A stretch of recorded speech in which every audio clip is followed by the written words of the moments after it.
Det her, det er pastaens vej fra tallerkenen og ud til muskelcellerne. Så det starter med, at vi har pastaen, og vi spiser den, så vi tykker den ind i munden, og den bliver blandet med de enzymer, vi har inde i munden, så at det bliver opløst. Så ryger det ned i mavesækken, hvor det bliver blandet med mavesyre og bliver opløst endnu mere, så det kommer ud i tynd tarm. Her sker noget af den vigtigste nedbrydning,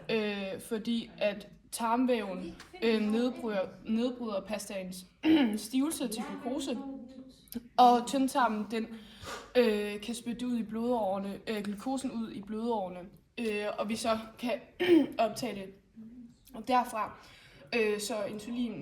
insulinen og glukosen den bliver sprøjtet ud i blodårene, så at vores insulinreceptor den kan optage insulin, og den så kan åbne for vores muskelceller, og den kan komme ud i vores muskelceller,